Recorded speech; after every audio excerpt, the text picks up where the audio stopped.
এখন ইউনূস সাহেব চাচ্ছেন একটা কম্প্রোমাইজিং রিলেশন উইথ বিএনপি, উনি চাচ্ছেন এইটা।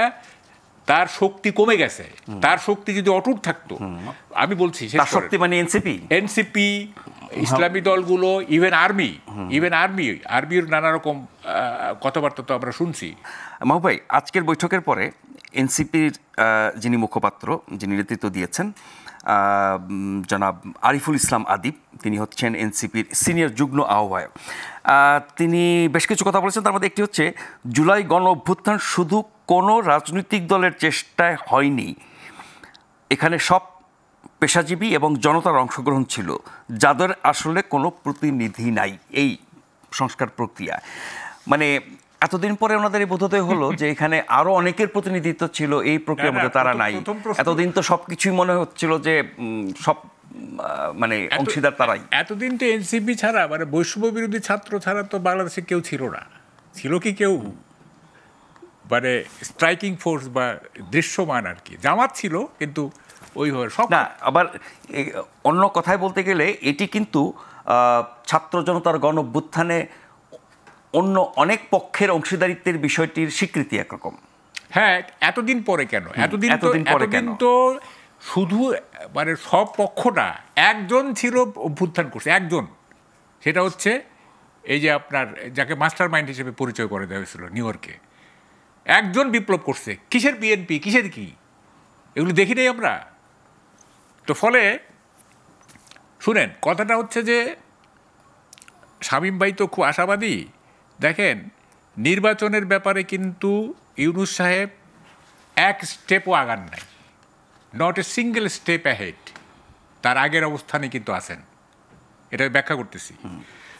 শামীম ভাইরে যেহেতু পাইছি এই জন্য বললাম, আপনি কিছু মনে করেন না। সেটা হলো এই যে না, দেশপ্রেম বললেন, গণতন্ত্র বললেন, এই বললেন, সেই বললেন, সবই তো ঠিকই আছে, আপনারা তো দেশের ভালোই চান।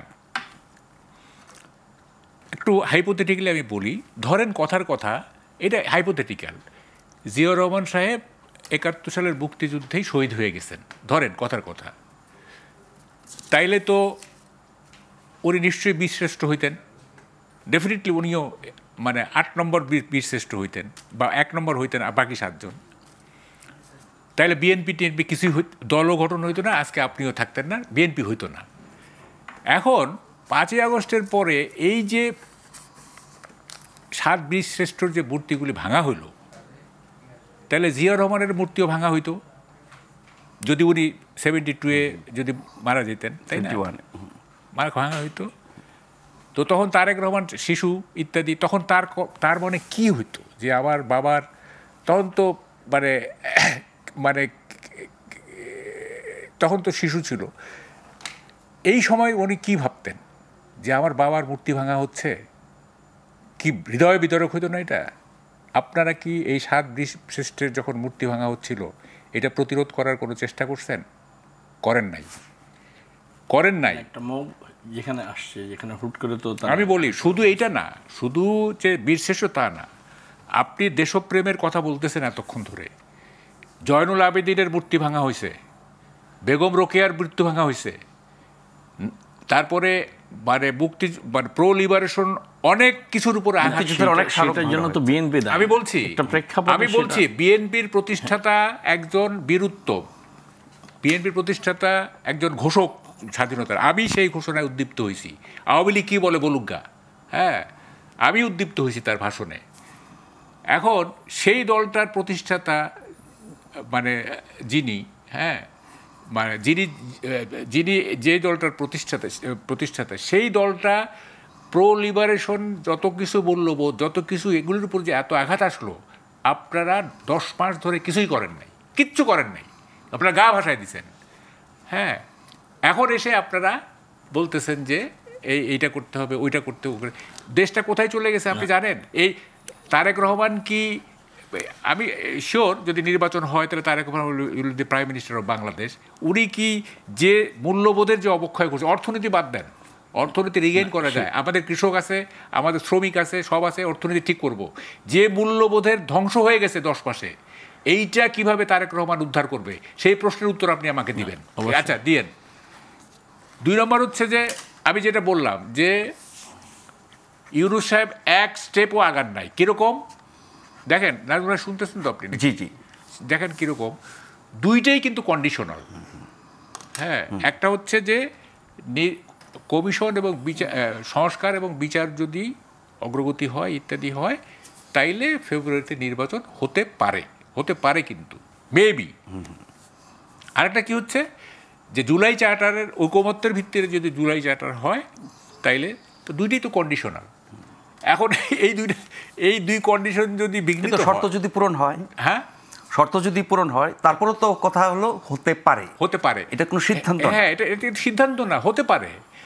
উনি তো ডেট ঘোষণা করেন নাই যে whatever the situation is, whatever the variables are, এই যে আমরা যেটা বলি আর কি, যা কিছুই হোক না কেন, ডিসেম্বরের 13 তারিখ বা ডিসেম্বরের 14 তারিখ বা তারিখ তো নির্বাচন কমিশন ঘোষণা করে। আচ্ছা ঠিক আছে, 1 ফেব্রুয়ারি থেকে 15 ফেব্রুয়ারির মধ্যে নির্বাচন হবে, অবস্থা যাই হোক না কেন।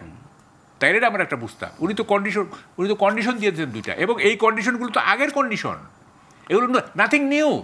এই কথাগুলি উনি বহুদিন প্রথম থেকেই বলে আসতেছেন যে যদি সংস্কারগুলোর মানে কি বলে যে ঠিকঠাক মতো হয়, যদি জুলাই চার্টার ঠিক মানে ঐকমত্যের ভিত্তিতে যদি সব হয়। কামাল ভাই, এখানে সব বিষয় তো ঐক্যমতে আসতে পারবে না পলিটিক্যাল পার্টি, এটা অ্যাবসলিউট, কখনো আপনি এটা পারবেন না।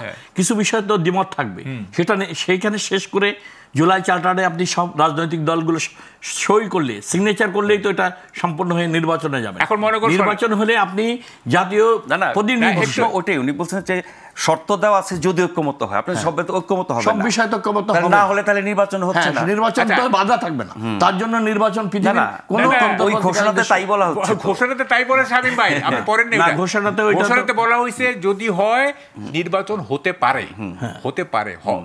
এখন কথাটা হচ্ছে, মনে করেন জুলাই চার্টার নিয়ে বিএনপি, এনসিপি অনেকটা স্টেক হোল্ডার, তাই না? ইসলামী দল আছে, অমুক আছে, তমুক আছে, সব আছে, বাম দল আছে। এখন জুলাই চার্টার যদি একেবারে 100%, যদি 20% যদি বলে যে না আমরা এই চার্টার মানি না, হ্যাঁ, তাহলে কি এটা ঐকমত্য হইলো না? সব বিষয় তো ঐকমত্য হতে পারবেন না আপনি পারবেন, তাহলে নির্বাচন কিয়ামত পর্যন্ত হচ্ছে না। তাইলে তো অন্তর্বর্তীকালীন সরকার, আপনাকে এই অন্তর্বর্তীকালীন সরকারের মেইন টাস্ক কি? সংস্কার করা, বছরকে বছর ক্ষমতায় থেকে জনগণ। ভাই আমি তো আপনার কথা বুঝছি, আপনার তো পলিটিক্যাল পার্টির মেইন স্টেক হোল্ডার যারা, তারা তো জনগণের কাছে যাবে, তাদেরকে পরীক্ষা করতে দেবেন তারা জনগণ কতটুকু তাকে অ্যাকসেপ্ট করেছে। আপনি নির্বাচনী পরীক্ষা আপনাকে সেইটা কিন্তু আপনি যদি কখনো এটা বলতে পারবেন না সব পলিটিক্যাল পার্টির ঐক্যমত হবে, তারপরে আপনি সব বলি নাই, মেজর কতগুলি স্টেক হোল্ডার আছে, মেজর কতগুলি স্টেক হোল্ডার আছে, ঘোষণাই তো বলা হচ্ছে ঐক্যমত হলে পরে, আর যদি না হয় সব বিষয় না হলে তাহলে কি হবে? আপনি কি এনসিপি কে মেজর স্টেক হোল্ডার বলতে চান না? মেজর স্টেক হোল্ডার শুনেন, এনসিপি সাংগঠনিকভাবে এখন একেবারেই দুর্বল, কিন্তু আমি বলতেছি যে পারসেপশনটা হচ্ছে, এবং এক সময়কার ব্লেসড, মানে ইউনুস ব্লেসড, হ্যাঁ, অনেকে তো কিংস পলিটিক্যাল যখন তারা রাজনৈতিক দল স্টেক হোল্ডার না, ব্লেসিং থেকে সরে গেছে এমনটা কি বলা যায় এখন? ব্লেসিং থেকে শুনেন, আমি আপনাকে কি বলি, এইখানে বাংলাদেশে কোনো মোরালিটি, কোনো এথিক্স, কোনো পলিটিক্যাল কালচার, এগুলি মিনিমাম কিছু নাই। এইখানে হচ্ছে ব্যালেন্স অফ পাওয়ার কার দিকে, মানে ভর কেন্দ্রটা কোথায়, দ্যাট ম্যাটার্স। শক্তির ভর কেন্দ্র কোথায়? এখন ইউনূস সাহেব এখন বেকায়দায় আছেন, মানে স্ট্রেট কাট বেকায়দায় আছেন, হ্যাঁ, বেকায়দায় আছেন ইন দ্য সেন্স যে এখন আর ওই রাজুতে আয় বললে ছাত্র আসবে না, হ্যাঁ, এখন আর কি বলে যে ওই ইসলামী দলগুলোর যে আগের যে জোশ ছিল সেটা নানা কারণে এই জোশ কমে গেছে ইত্যাদি, সুতরাং উনি বেকায়দায় আছেন। এবং বিএনপি স্ট্রঙ্গার হচ্ছে দিন দিন, এবং একটা আন্দোলনের ঘোষণা দিছে, এবং বেগম জিয়া যেদিন এয়ারপোর্ট থেকে আসেন, যে স্বতঃস্ফূর্ত মানুষের যে স্বতঃস্ফূর্ত যে কি বলে যে তাকে রিসিভ করা, প্লাস হচ্ছে আপনার তারুণ্যের সমাবেশে যে বিশাল জনসমাবেশ ইত্যাদি ইত্যাদি, ওইসব ঘটনার পরও কিন্তু ডক্টর ইউনূস বা তার সরকারের অবস্থান একই ছিল লন্ডনের বৈঠকের আগ পর্যন্ত। হ্যাঁ ছিল না, কিন্তু আপনি তো রোজার শেষ দিকে আপনি তো বললেন যে ঈদের পরে একটা বড় আন্দোলন করবে, নির্বাচন ডিসেম্বরই হতে হবে, বলেন না আপনি? বিএনপি নেতৃত্ব বলছে কিনা? এরপরও তো এপ্রিলের ঘোষণাই দিলেন তিনি।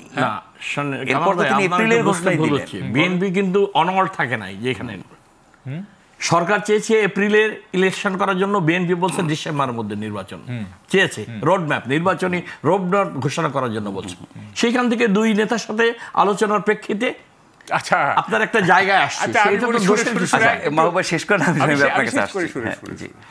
এইটা তো ওই যে এইটা বহুত পুরোনো কিন্তু আপনি যদি গিভ অ্যান্ড টেক কথাটা কিভাবে আসছে, এই যে মানিক জোর কথাটা, গিভ অ্যান্ড টেক, আপনি যদি নিতে চান তাহলে আপনাকে কিছু দিতে হবে তো নাকি?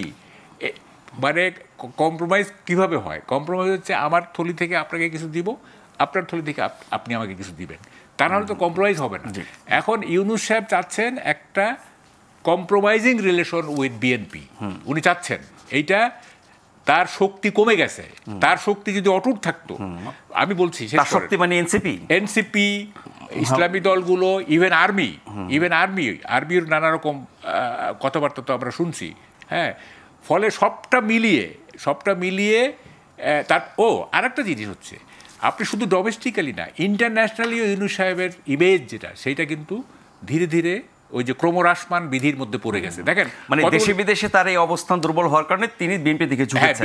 বিদেশের বলতে আপনি তো সময় নাই, বিদেশের অনেকগুলো ব্যাপার আছে যে ব্যাপারগুলো ইউনূস সাহেবের ইমেজকে দেখেন। আইসিসিতে কিন্তু একটা অর্গানাইজেশন মানে ইউনূস সাহেবের বিরুদ্ধে হিউম্যান রাইট অ্যাবিউজের উপরে মামলা করার প্রস্তুতি নিচ্ছে, অভিযোগ দায়েরের, এবং সেই সংগঠনের একজন মানে প্রতিষ্ঠাতা বা সদস্য হচ্ছে আপনার স্টারমার, হ্যাঁ, এই যে আইসিসিতে করতে হচ্ছে।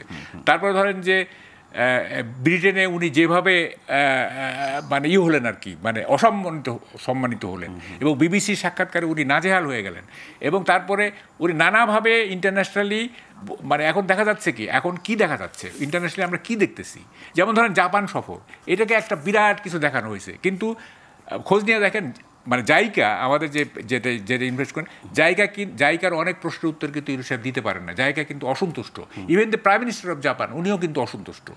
তারপর ধর যেখানে যাচ্ছেন, যে ট্যুরগুলি উনি করতেছেন, যে সেই ট্যুরগুলি বলা হচ্ছে, শফিক সাহেব বলতেছেন যে এগুলি বিশাল ব্যাপার, রাষ্ট্রীয় এসে প্রত্যেকটাই মানে এভরি সিঙ্গেল এগুলো হচ্ছে তার পার্সোনাল ট্যুর। তারপরে দেশে বিদেশে দুর্বল অবস্থার কারণে তিনি বেকায়দায় আছেন, উনি উইক হয়ে যাচ্ছেন। এখন একমাত্র তাকে বাঁচাইতে পারে বিএনপি, সেজন্য বিএনপির দিকে ঝুঁকেছে। আমি এই পয়েন্টে নিয়ে আসি শামীম ভাই, আপনাকে তো আপনি অনেক বিজ্ঞ সাংবাদিক, আপনার কি মনে হয় এনসিপির মতো একটা দল, আতুর ঘরের একটা রাজনৈতিক দল, তাদের উপর ভরসা করে ইউনূস সাহেব কোনো সিদ্ধান্ত নিতে পারলে তিনি সাকসেস হবেন? আপনি কি বলেন?